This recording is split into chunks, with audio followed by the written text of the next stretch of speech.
Sa kulungan ang bagsak ng isang lalaki matapos sumunong i-post online ang mga pribadong larawan at video ng dating kasintahan.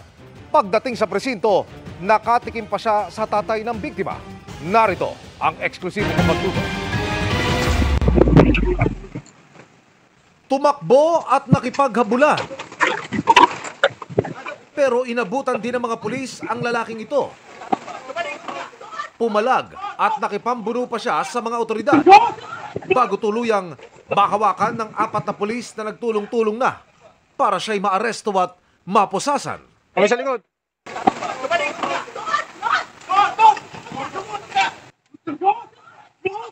Motor. Sa likod.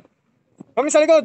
Inaresto ang suspect matapos sumunong i-post online ang mga pribadong larawan at video ng 18 anyos niyang dating kasintahan. Traffic operation po ito. Basahan niyo na yan. Pagdating sa istasyon ng pulisya, sinalubong siya ng ama ng biktima na hindi na rin napigilan ng emosyon.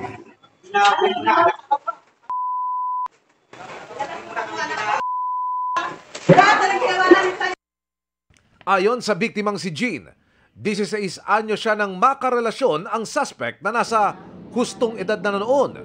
Wala raw problema noong una pero nang lumaon, naging it's complicated na dahil ang boyfriend palaging tamang hinala raw. Sobrang seloso niya, sobrang higpit niya, ganun. Gusto niya na naman sa bahay lang ako. Alam niya lahat ng dapat ng galaw ko. At nang makipaghiwalay si Jean, ipinang-blackmail na raw ng boyfriend ang mga pribadong video at larawan niya na ayon sa biktima ay kinuna ng suspect nung sila'y magkarelasyon pa at hindi niya nalalaman. Demonyo ka, ganyan. Bakit mo ginagawa sa kanya? Sabi niya sa akin na, kakalat ko tong video mo. Bakit mo ginawa yun? Ganyan. Tapos sinasabi niya sa akin, ayan gusto mo, di ba? Sabi niya ganun. Kung hindi mo lang din naman ako babalikan, kung di lang naman din natin aayusin to, mas maganda pang sirain ko na lang yung buhay mo.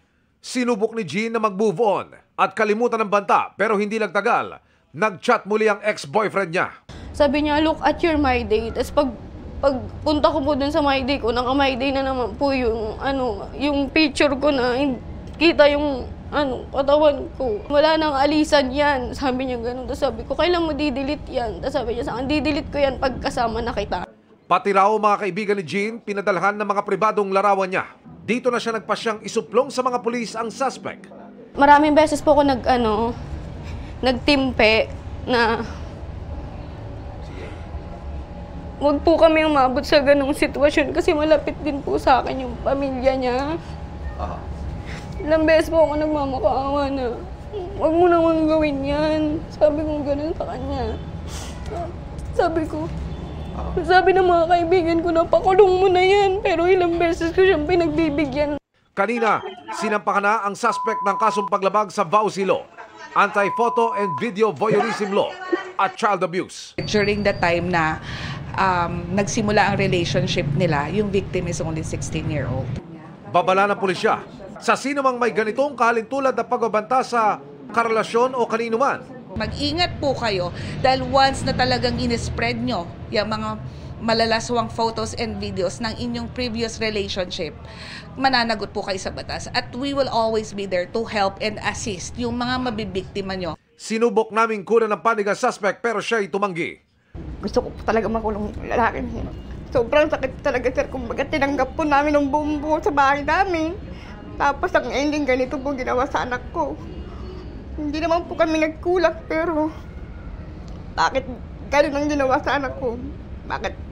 Napakabalasubat. Yung pag-urong po, hindi ko na po kayang gawin kasi karangalan na po ng pagkatao ko na nabigyan ko ng hustisya yung ginagawa niya sa akin.